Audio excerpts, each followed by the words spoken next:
पर जो पॉलिटिकल संकट है, जो धर्म संकट है, उस पर आज हम चर्चा करेंगे, मंथन करेंगे व्यूअर्स। सूत्रों की अगर माने तो मॉनसून सत्र में मोदी सरकार समान नागरिक संहिता यानी यूसीसी का बिल ला सकती है। एक देश और एक कानून की दिशा में यह अब तक का सबसे बड़ा और क्रांतिकारी कदम साबित हो सकता है।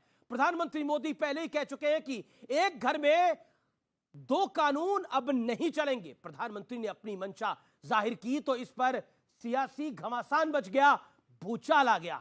कांग्रेस के वरिष्ठ नेता सलमान खुर्शीद कह रहे हैं कि यूसीसी की देश में कोई आवश्यकता तक नहीं है। समाजवादी पार्टी के सांसद और बड़े नेता शफीकुर रहमान बर्क तो खुलेआम कह रहे हैं कि चाहे जो हो जाए, चाहे जो कर लो, हम तो सिर्फ मौलानाओं और मुफ्तियों की बात ही मानेंगे। सोचिए, ये वही लोग हैं जो सीएए पर के वक्त बराबरी का रोना रोते थे। शाहीन बाग याद है ना आपको?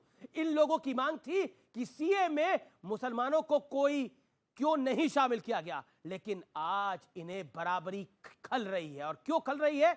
ये कैसा डबल स्टैंडर्ड है? जिस यूसीसी का जिक्र भारत के संविधान में है, जिस यूसीसी का समर्थन खुद बाबा भीमराव अंबेडकर थे, उस यूसीसी पर मुसलमानों को डराया क्यों जा रहा है? क्या यही असली डर है तुष्टीकरण से संतुष्टीकरण की तरफ बढ़ रहे भारत से? आज इसी मुद्दे पर होगी सबसे बड़ी और सार्थक चर्चा। क्या बीजेपी कोई बड़ा खेल खेल रही है? आज इस मूल सवाल को भी हम उठाएंगे। यूसीसी पर धर्म संकट है या राजनीतिक संकट है? आज इसी पर होगी सबसे बड़ी पॉलिटिकल चर्चा व्यूअर्स के साथ। एक घर में परिवार के एक सदस्य के लिए एक कानून हो, परिवार के दूसरे सदस्य के लिए दूसरा कानून हो, तो क्या वो घर चल पाएगा क्या? नई संसद का आने वाला मॉनसून सत्र ऐतिहासिक होने जा रहा है, क्योंकि सूत्रों के मुताबिक मोदी सरकार मॉनसून सत्र में यूनिफॉर्म सिविल कोड बिल पेश कर सकती है। सरकार इस मसले पर सभी स्टेक होल्डर्स से बातचीत के पक्ष में है। लॉ कमीशन ने भी लोगों से सुझाव मांगे हुए हैं। संसद की कानून मामलों की स्थायी समिति ने 3 जुलाई को बैठक बुलाई है। इस बैठक में सभी स्टेक होल्डर्स को बुलाया गया है, यानी मॉनसून सत्र में सियासी घमासान मचना तय है, लेकिन इससे पहले ही जमकर सियासत हो रही है।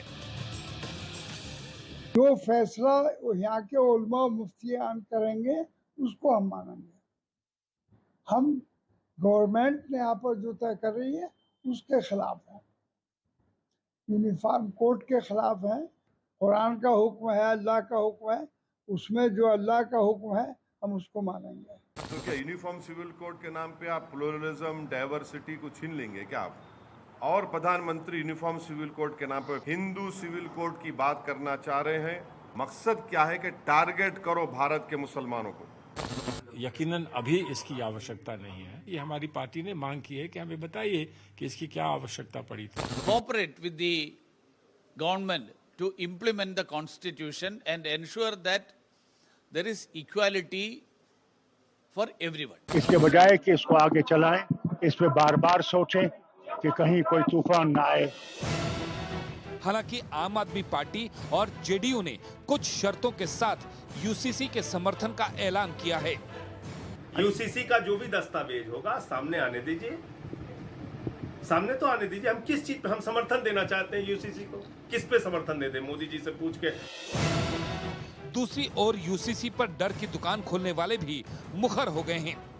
उन बातों को ध्यान में रखते हुए बनाया जाए कि जिससे मुसलमानों की, उनके दीन की को कोई तकलीफ ना हो और उनके जज्बातों को कोई तकलीफ ना हो। कि सरकार का कर्तव्य है कि वो दुनिया में कोई भी कानून एक तरफा ना लाए। सवाल ये है कि यूसीसी का विरोध क्यों हो रहा है? क्या भारत का हर नागरिक समान हो, सबके लिए एक कानून हो? क्या कुछ लोगों को इससे किसी तरह की सियासी अड़चन की आशंका है? तुष्टीकरण से संतुष्टीकरण की तरफ बढ़ रहा भारत किसके लिए परेशानी का सबब है?